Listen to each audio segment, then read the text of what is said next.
Bonjour, donc une bulle vidéo sur la deuxième loi de Newton et puis tous les développements mathématiques qui vont découler de cette deuxième loi de Newton. Donc déjà un rappel, la somme vectorielle des forces extérieures qui sont appliquées à un système est égale à la dérivée par rapport au temps du vecteur quantité de mouvement de ce système. Donc contenu dans toute cette égalité, il y a beaucoup de développement mathématique derrière. Alors, un exemple. Le passing shot consiste pour un joueur de tennis, le joueur A, qui va se trouver ici, là, à envoyer la balle le long de la ligne de côté et au fond du court lorsque le joueur adverse, lui, va se trouver près du filet. On nous donne les dimensions du court. On nous dit que le joueur A tente un passing shot à la date t0 égale 0 secondes. Placé sur sa ligne de fond, il frappe la balle à une hauteur de 50 cm, selon un angle alpha de 10 degrés par rapport au plan à l'horizontale.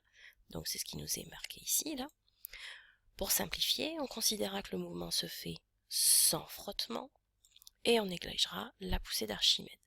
Rien qu'avec tout ça, là, 3 lignes, il y a beaucoup d'informations qu'il faut arriver à décoder. Le mouvement est parabolique, se fait dans le plan vertical. La vitesse initiale nous est donnée V0, 25 mètres par seconde. Donc on nous donne le repère qui a été choisi, OX, OZ. On nous donne le vecteur vitesse initiale, et puis on nous repose le filet ici. Intensité du champ de pesanteur, on prendra 10 mètres par seconde. Alors à partir de là, on va devoir écrire la deuxième loi de Newton, pour ensuite écrire petit à petit les différentes équations horaires de ce mouvement. Alors, qu'est-ce que c'est?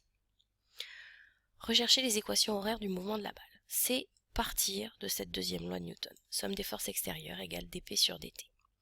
Dans notre exemple à nous, il faut qu'on explicite ce somme des forces extérieures et ce dp sur dt. Alors, commençons par la somme des forces extérieures. Cette somme, elle est réduite à une seule force. Laquelle? Le poids de notre balle. La balle, à l'instant T, elle se trouve quelque part par ici. Elle est soumise uniquement à son poids. Dans le champ de pesanteur, ce poids peut s'exprimer en fonction justement de ce champ de pesanteur, là que j'ai représenté en plusieurs endroits, petit g. Donc P égale M fois G. Ça, c'est la première partie de notre égalité. Deuxième partie de l'égalité, dP sur dt. Alors, on rappelle que la quantité de mouvement, vecteur P, c'est un vecteur collinéaire à la vitesse, au vecteur vitesse, pardon. Et puis, le coefficient, là, petit m, de collinéarité, c'est la masse de notre système. Alors, si on se place dans un cas particulier, mais généralement, c'est celui dans lequel on va être confronté, où la masse du système est constante, cette masse, par rapport à la dérivée, ne va pas changer. Donc, on va pouvoir sortir la masse de la dérivée. On va donc avoir que c'est égal à m fois la dérivée du vecteur vitesse par rapport au temps. Et ça, c'est une définition. Dérivée du vecteur vitesse par rapport au temps, c'est l'accélération. Donc, on avait chacun de ces deux termes. On écrit leur égalité. ma égale mg. Donc, on aboutit à quelque chose de très important. Le vecteur accélération est égal au vecteur champ de pesanteur. Alors ça sous-entend quelque chose de très important sur le type de mouvement de la balle, c'est que cette balle va avoir un vecteur accélération constant. Et on dit dans ce cas que le mouvement est uniformément varié. Et là, la physique, elle est terminée en fait. Parce qu'on sait quel est ce vecteur accélération, c'est le champ de pesanteur. Maintenant, il faut passer par l'outil mathématique pour arriver à exprimer tout ça en fonction du temps. Donc, si on connaît les coordonnées du vecteur G, on connaîtra les coordonnées du vecteur A. Comment ça s'écrit mathématiquement? Le vecteur A est égal au vecteur G si leurs coordonnées respectives sont égales. Donc, si la projection sur l'axe X de chacun de nos deux vecteurs sont égales, si les projections sur l'axe vertical Z sont égales aussi. Donc, finalement, on va aboutir à un système nous donnant AX et AZ en fonction des coordonnées de ce vecteur G. Alors comment on les trouve, les coordonnées de ce vecteur G? On revient à notre vecteur G qui se trouve ici, là. Ce vecteur G, il est vertical. sur l'axe Z. Donc il n'a pas de coordonnées sur l'axe des abscisses. Deuxième chose, si on regarde dans sa direction et son sens, le sens est opposé à ce sens que l'on s'est imposé pour le vecteur, enfin pour l'axe OZ. Donc va apparaître ici un petit moins. Et dernière chose, la longueur de ce vecteur correspond exactement à la norme de petit g. Donc notre vecteur g a pour coordonnées 0, moins g. Et bien c'est aussi les coordonnées du vecteur accélération. Donc premier système, coordonnées sur l'abscisse x de l'accélération nulle, indépendant du temps. Coordonnées sur l'axe z, moins g, aussi indépendant du temps. Qu'est-ce qu'on fait de ça? Il faut qu'on arrive petit à petit à la vitesse. Qu'est-ce qu'on sait? On sait que l'accélération, le vecteur accélération, c'est la dérivée par rapport au temps du vecteur vitesse. On va alors dire que v est une primitive de a. Qu'est-ce que ça veut dire du point de vue mathématique? On va chercher toutes les fonctions qui, dérivées, vont me redonner mon vecteur accélération. Comment est-ce que ça se note? Même chose, le vecteur vitesse a une coordonnée sur l'axe des abscisses, une coordonnée sur l'axe des ordonnées, et c'est égal à la primitive, c'est ce qu'on a ici, là, ce petit signe, de l'accélération sur l'axe des abscisses et de l'accélération sur l'axe des ordonnées. Alors mathématiquement, qu'est-ce que c'est que chercher des primitives? Chercher la primitive de cette coordonnée 0 que l'on a vue pour ax. C'est chercher toutes les fonctions dont la dérivée est nulle. Ça ne peut être qu'une fonction constante, que j'applique à 1. Chercher la primitive de moins g, c'est chercher toutes les fonctions dont la dérivée sera égale à moins g. Et bien, ce sont des fonctions affines.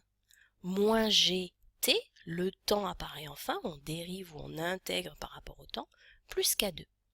Et ça va donc être vrai pour n'importe quelle valeur de k, n'importe quelle valeur de k2. Alors, nous, on est dans un cas bien particulier. Ici, notre vecteur vitesse nous a été représenté au départ, n'est pas quelconque. Ça va nous imposer ce qu'on appelle des conditions initiales de tir. Alors, quelles sont ces conditions initiales? On sait que ce vecteur V0 va avoir une abscisse, ici, V0 fois le cosinus de cet angle, et il va y avoir une ordonnée, V0 fois le sinus de cet angle. Eh bien, ce vecteur doit aussi vérifier les conditions qu'on a données ici. Donc, ce qu'on va faire, c'est égaler cette fonction générale, Vx égale K1, moins G pour la date t égale 0 fois 0 plus K2. Donc, il me reste K1 d'un côté, K2 de l'autre. Ça, c'est mon vecteur vitesse le plus général possible. Et puis, je l'applique. Je sais que c'est exactement le vecteur V0 qui m'a été donné, dont j'ai donné les coordonnées V0 cos alpha, V0 sinus alpha. Ça me donne le moyen maintenant de trouver la valeur de K1, de trouver la valeur de K2. K1 égale V0 cos alpha, K2 égale V0 sinus alpha. Donc, si je réinjecte dans mes équations ici, je ne vais plus avoir des K1 et des K2, mais je vais avoir la fonction correspondant exactement à mon cas particulier de tir dans cette direction. Donc Vx égale V0 cosinus alpha. Tout ça, c'est des données fournies par l'énoncé, ça ne varie pas. C'est donc une constante. V0 cos alpha est une constante. Et pour l'axe Z, ça dépend du temps. Ça dépend du temps. Par contre, tout le reste, ce sont des constantes. Et qu'est-ce que c'est que cette fonction? C'est une fonction affine, à cause du moins qui est ici décroissante du temps. Dernière étape, l'étape ultime, à partir de l'accélération, de la vitesse, on va chercher la position, donc les coordonnées x et z de la balle en fonction du temps. Eh bien, on va continuer à prendre des primitives. Puisqu'on sait que le vecteur vitesse, j'ai perdu ma souris, le vecteur vitesse, c'est la dérivée du vecteur position. Donc la position, c'est une primitive de la vitesse. Donc on repart avec nos signes un petit peu particuliers là. x de t, c'est la primitive de la coordonnée sur x de la vitesse. Z de t, c'est la primitive de la coordonnée sur Vz de la vitesse. Donc on reprend nos équations. Il va falloir trouver toutes les fonctions possibles dont la dérivée c'est V0 cosinus alpha, donc une constante.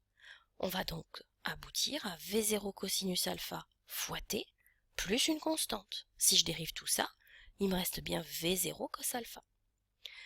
Même chose pour la coordonnée sur z, je dois prendre une primitive, une fonction dont la dérivée sera cette équation. Alors on va tomber sur une fonction carrée, parce qu'ici si je dérive mon t carré, ça fait 2t. Avec le 1 demi, il n'y a plus de ni 1 demi ni de 2, il reste bien moins gt. Le v0 sinus alpha fois t que je dérive, t disparaît, et par contre je rajoute une constante. Là encore, tout ça c'est les équations les plus générales possibles. Je vais les appliquer à ma position particulière de la balle, qui se trouve ici, à la date t égale 0, mes conditions initiales de tir. Alors quelles sont les coordonnées de ce point? En abscisse 0, en ordonnée z0. Ça va me permettre de trouver les constantes K3 et K4 de mes équations, puisque j'ai remplacé ici le temps par 0, le temps ici par 0, et même chose ici. Donc K3, K4, 0 et Z0. Pardon, ça va trop vite. Donc dernières équations, là qui commence à devenir un peu compliqué. X de t, une fonction linéaire du temps, et Z de t, un polynôme de degré 2, 1 demi de moins gt, moins 1 demi de gt carré, plus v0 sinus alpha t, plus z0. À partir de là, on peut avoir plusieurs questions. La première étant de trouver l'équation de la trajectoire. L'équation, c'est z en fonction de x en éliminant le temps. Donc pour éliminer le temps, on prend la première des équations, ici, qu'on a transformée. Le x égale v0 cos alpha t devient t égale x sur v0 cos alpha, et on va l'injecter ici dans la deuxième équation. Alors ça va faire des équations un peu compliquées, mais qu'on va essayer de simplifier petit à petit. Le v0 cos alpha carré est passé dans la constante qui est devant. Donc moins g sur 2 v0 carré cosinus alpha carré multiplié par x au carré, une constante fois x carré, plus le v0 qui est ici va se simplifier avec le v0 qui est là, et on a transformé sinus divisé par cosinus, c'est la tangente. Le tout multiplié par x qui est resté plus z0. Équation, polynôme du degré 2, vous avait dit mouvement parabolique, c'est bien une parabole. Qu'on peut particulariser grâce à nos données dans l'énoncé. Donc on remplace chacune de ces valeurs pour aboutir à une équation qui est beaucoup plus proche de ce que vous pouvez avoir l'habitude en maths et qui peut se manipuler plus facilement. Qui peut se manipuler pourquoi? Par exemple, si on veut savoir si la balle va passer au-dessus du filet, là, hop. Passer la balle au-dessus du filet, c'est faire en sorte que l'ordonnée de la balle, quand elle est juste sur le filet, soit supérieure à la hauteur du filet. Donc on va calculer pour la valeur de x correspondant à cette position du filet, donc ici 12 mètres, la moitié de ça. On aboutit à 1,4 mètres par rapport au sol. Donc c'est bien au-dessus du filet qui faisait 90 cm, voilà, c'est écrit ici. Deuxième question qu'on peut se poser, est-ce que la balle est dans le cours ou en dehors du cours? La balle tombe-t-elle derrière la ligne de fond ou pas? Qu'est-ce que c'est que la balle qui est au sol? C'est une balle pour laquelle l'ordonnée est nulle. L'ordonnée est nulle, pardon. On cherche les racines de ce polynôme, on en trouve une négative qui ne nous intéresse pas, et une deuxième, 24 mètres, qui correspond exactement à la ligne de fond. La balle va arriver pile sur la ligne de fond. Elle sera juste ou pas, on verra bien.